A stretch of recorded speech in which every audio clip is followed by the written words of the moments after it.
I'm going to prove to you that Tinder is the most destructive app you could ever download and why it's caused the relationship car crash that is dating in 2023.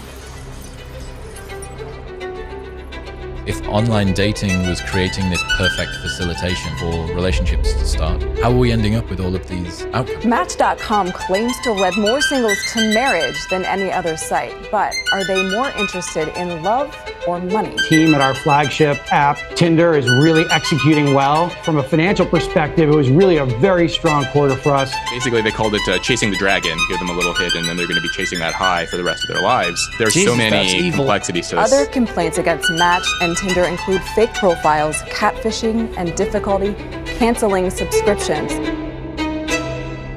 This one app has caused untold damage, and every user takes their internal world into just a state of complete and utter chaos. So this video is my call to arms for men to escape it, and what I think the replacement should be, because this is all from someone who's spent those countless lonely nights taking soft rejection after soft rejection, watching their ego and self-esteem plummet through the floor as they swipe and no matches appear.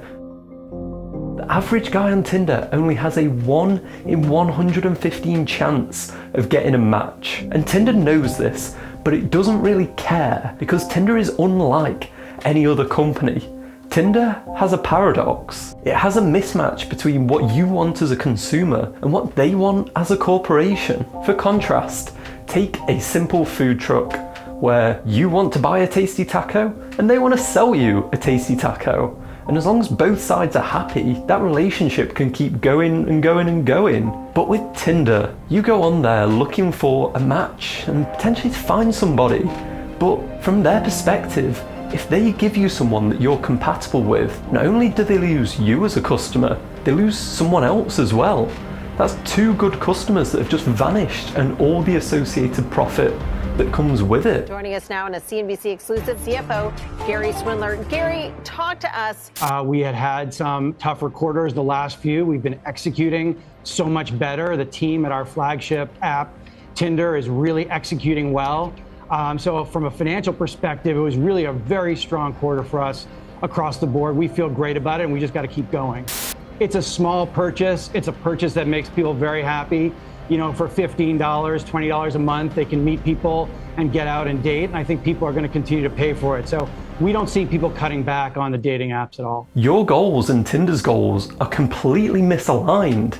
Yet 42 million people every single day put their faith in Tinder to potentially find someone for them. Tinder did not become one of the most valuable apps by helping people find partners. They did it by finding a formula to keep you lonely, because the more lonely you are, the more you're going to be willing to pay. The ideal situation for Tinder is that they create this illusion around you that you're in the right place and just around the corner is going to be the love of your life, and if you just keep swiping, they're gonna turn up, when in reality, you're just a hamster on the wheel, running and running with the ever-receding goal. One of the most maniacal ways that they do this is broken down here by Rob Henderson and Jordan Peterson. Some dating apps will basically what they call, I think they're called seeding, where they'll put fake profiles of very attractive, usually women, right? Because men are actually more likely to use dating apps, and they're sort of more likely to pay for the premium profiles compared to women who don't have to because they're going to get matches anyway. So anyway, the dating app companies, they'll seed them with fake attractive women profiles and intentionally match with men who have recently downloaded a new profile, basically newly created one. And the idea here is that if they download the app and they immediately match with an attractive woman, and then they usually have a couple of conversational exchanges like, hey, how's it going? Good, how are you? And then that's it. The robot no longer responds to the user. But the reason why this is done is basically to give them a little hit, right? It gives them, it's like drugs. It's give them a little hit. boost, and now it's they're hooked. It's a major hit. You bet. It's a major hit. Yeah. And so basically they called it chasing the dragon, which is basically a term from drug usage, right? From heroin. You give them a little hit and then they're going to be chasing that high for the rest of their lives. So, I think that there's so many complexities to this. It is. And they are creating a lot of heartbreak and a lot of frustration. These evil fuckers have specifically designed their algorithm around how many matches does a guy need to get hooked, and every moment that you're on the app, they're learning more and more about you to use against you so they can pull you into that dreaded 10% that actually pay for Tinder Premium. And let me tell you the truth, if you want a surefire way to know that you will never meet someone on Tinder, buy Tinder Premium, because this will highlight you as someone that's willing to pay for the service, and they will see you as a cash cow and they will milk you dry.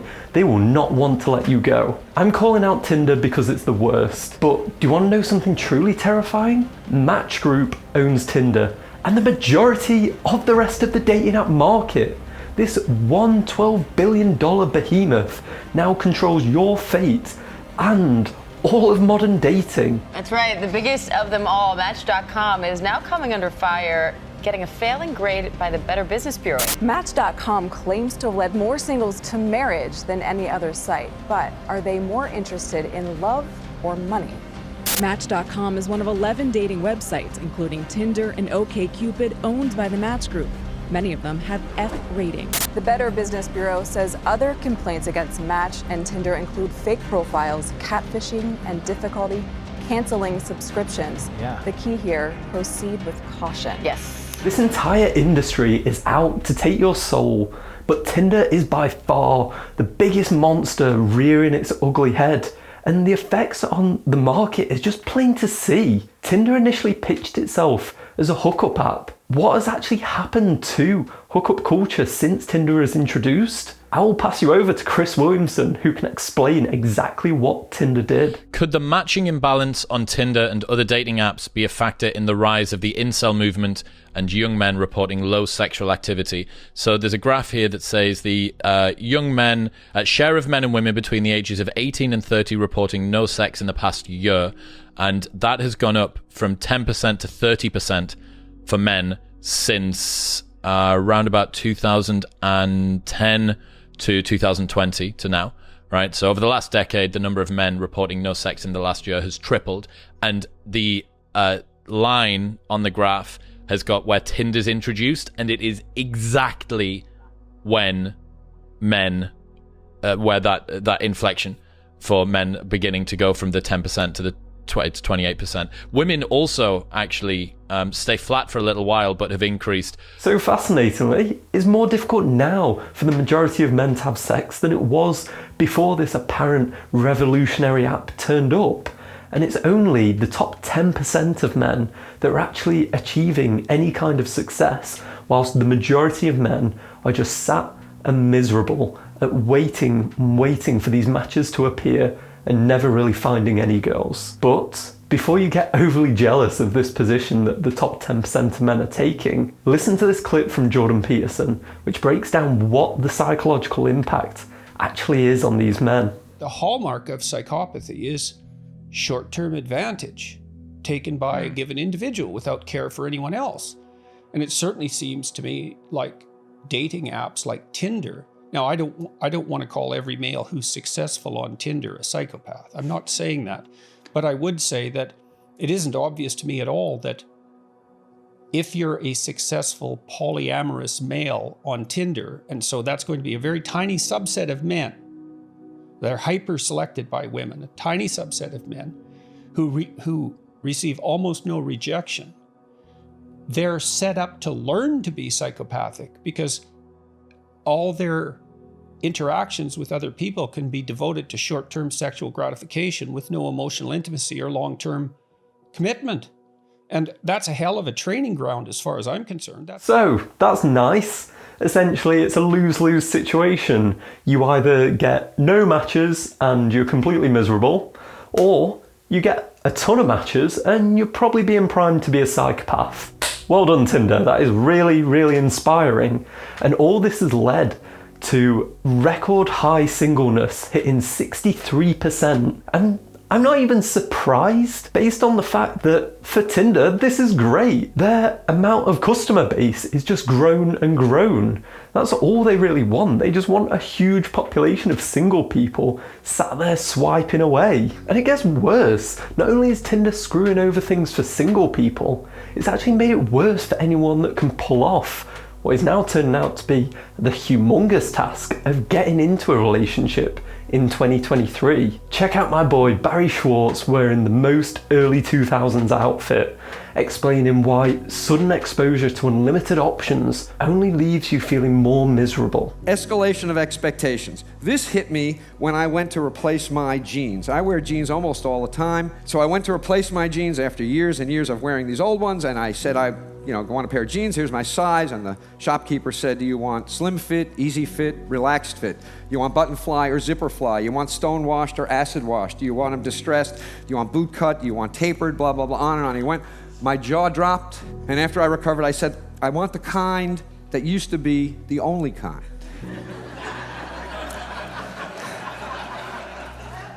He had no idea what that was. So I spent an hour trying on all these damn jeans, and I walked out of the store, truth, with the best fitting jeans I had ever had. I did better. All this choice made it possible for me to do better.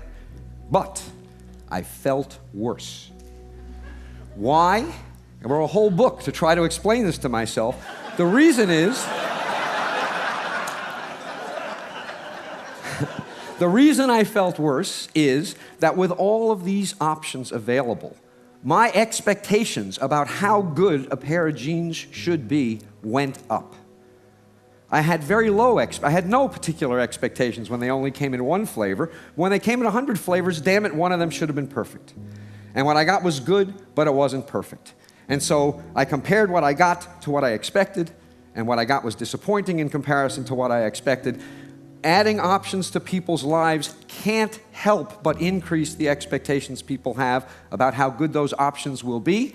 And what that's going to produce is less satisfaction with results, even when they're good results. In the world of dating, both parties have a bunch of options, and the more options that you have, the higher the bar for satisfaction becomes, and that can keep going and going until it becomes a level that's not actually possible to achieve. This all causes us to second guess if we made the right call, and Tinder encourages this kind of doubt. It came out in recent research, 2/3 of Tinder users are actually already in a relationship, and of those who disclose to be in a relationship, 10% of them have said that they've used the app to indulge in an affair.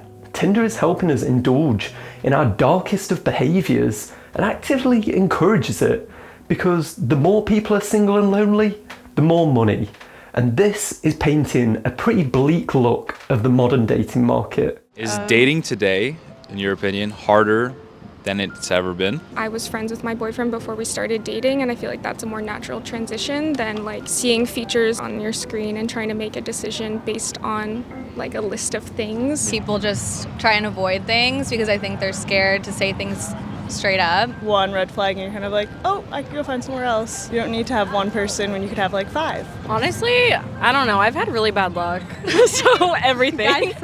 Like, I've been treated like shit. I think a big part of it is because of social media. People see a lot, they are exposed to a lot. They're always looking for better. Everyone is always looking for the best thing, and they always think something else is around the corner, and you almost have too much access to too many people. So that's the damage it's done to the current cultural dating scene. But it doesn't get any better when we look at what does the app do to you individually. The damage done there is just as bad. Tinder isn't really looking to find you a match. Tinder just wants you to spend time on the app. And you know what? They're doing a pretty good job. The average Tinder user spends between 30 and 90 minutes on the app every single day. It sounds pretty true, because when I was on Tinder, I remember just swiping and engaging in just mindless conversations that were gonna go nowhere. And it's backed up by research. Tinder users are shown to have more addictive tendencies than users of other apps and non-app users. Tinder specifically uses a deliberate variable ratio reward schedule. Yes. And what that means is they vary up when your matches are going to occur, that they don't just give them to you all in one block. They will use a system that they use in slot machines where not every spin is a winner, because funnily enough, we get more dopamine out of the anticipation of a win than we do from actually getting the win. And this feels pretty real for me, because I remember when I would be swiping, if I got a match, I didn't just slow down and go talk to that match. I just went in search of the next fix and just went swiping and swiping some more, trying to get a match in some sort of kind of dodgy Pokemon collect them all. It was tragic, and that's what they're priming us for. They just want us to go on hunts of matches so we can get that dopamine spike that just lifts us up, only to just then go in search of more. And they could give you all of your matches up front, but they choose not to, because your happiness is not really in their interest. What they want is just you to be hooked.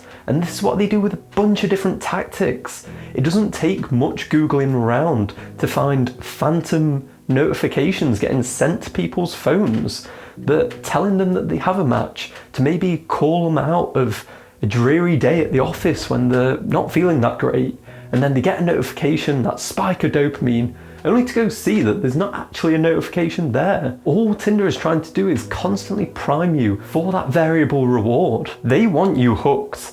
And if you're trying to fool yourself that this time you're investing is actually going towards getting that future partner in life, well, let me burst that bubble for you. So let's take that stat that we had to start with, that their average looking guy has a 1 in 115 chance of getting a match. So that means he needs to swipe 115 times to get one match. Next, we know that 1.4% of Tinder conversations actually lead to an exchange of contact details. So that 1.4% equates to around 71 matches to be able to get one phone number. So then if we take these two numbers and times them together, 8,214, we have the amount of swipes it takes to get one phone number. And Tinder, they're kind of sketchy around how many swipes that you can actually do per day. This varies based on the attractiveness rating that they assign to your profile, which is pretty horrendous. And all of this gives you an arbitrary number that you're allowed to do per day. But what I've found is it's somewhere between 50 and 100. So if we just go straight down the middle and say 75, then all we have to do is divide how many swipes it takes to get a number by how many swipes you can do per day. It's 109 days that it takes to get a phone number. If you've been down this road, you know that a phone number doesn't always equate to actually having a date. I would say from experience, 1 in every 3 phone numbers you can probably say will get you to a date. If we times that out, that's probably around 327 days that it's going to take for you to be able to actually get a date out of Tinder. That is awful. That is an incredible waste of time, because that's you maxing out your swipes every single day and going through the countless conversations that just go nowhere. Think of all the things you could be doing with that time. It is devastating. Here's what I'd recommend you use that time for instead. It's a 2-part plan. I consider there to be 2 great male privileges. One of them is that you can basically still be a mess at 30 and you can still pull your life together, have a family and do everything that you need to do. We just don't have the same biological clock. The second one is the first stage, and that is that you have complete control over your attractiveness as a man. And this is such a luxury, because for girls, yeah, they can do enhancements, but there's only so far you can take it. But for a guy, there's just a lot of aspects that we can actually change about ourselves. Like, what job do you do? And what's your social circle like? How confident are you? How competent are you? Because all of these individual things count towards your attractiveness, and they're completely within your control. So step 1 for trashing the dating apps, go out and just transform yourself into an attractive person. So I just worked and spent a bit of time developing myself. There are a bunch of ways that you can work to become more attractive, and I'm sure I will do a video on it. I covered a lot of the ways that you can make yourself more physically attractive. Can tag that in a video somewhere, maybe here. Outside of that, there's all the other aspects that a girl will look for that are indicators of your attractiveness. One major one is just like, how competent are you? Girls get really attracted to a guy that has a skill that he can rely on, that's valuable in the world. So practice becoming more competent and more attractive. And that's step 1 complete. Next, step 2, you have a product, let's take it to market.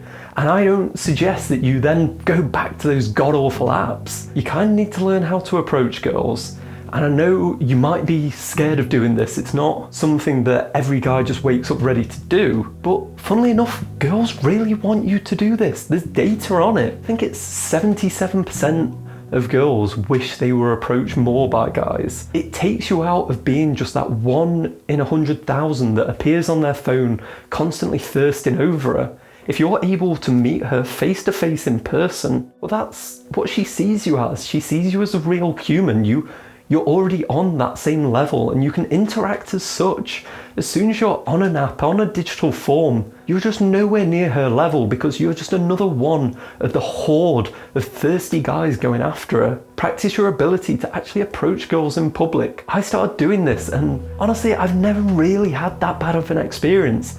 I think I must have approached somewhere in the region of like 500 plus girls at this point, and it's never really gone that bad. Yeah, there's been some embarrassing blowouts. There was girls where I went up to them, they just walked straight past me. They just completely fucking blanked me, which sucks. But I'd rather take that immediate rejection and just get over it than have to sit there night after night taking the softer rejection of 1,000 girls who are all coming together to basically reject me on a large scale. Fair enough, I might not get it to my face, but I think your subconscious can tell at the point that majority of women are just being like, no. And I know I've oversimplified that two-step process, that there's loads of little things and mechanisms in there that will take you from one to the other, but it is that simple. All you need to do is learn to make yourself a more attractive, desirable man, because they're in huge demand, and then just put yourself out there where you can meet girls on their level and actually have a good conversation and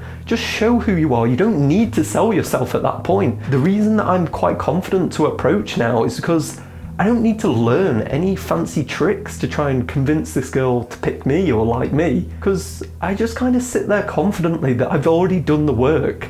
It's like an athlete that already did all the work in the gym, so when he steps up to the plate, he's just kind of confident that it's gonna work out, and that's largely how it's gone. So I'd recommend this as a two-step approach to bin off those goddamn dating apps and take this two-step approach, and it will save you so much time, and this is the way that you will find the love of your life. Tinder is a horrible app, and it devastates your self-esteem.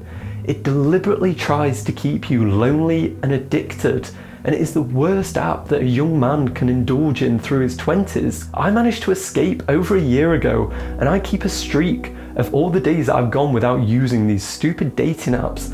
I'm actually gonna have to get a pass from my accountability partner, Will, to be able to shoot the clips to put in this video for the B-roll, because I just don't want to be that person. I learned the way out, and that's something that I now show to others. So if you're done with feeling miserable about your dating life, going through swipe after swipe, always feeling like you're rejected and you're never actually going to find the one, then reach out, because I've perfected the model for how you can actually become an attractive guy and start to get your pick of all the girls. Because if you put your faith in Tinder, they will keep you single and lonely forever.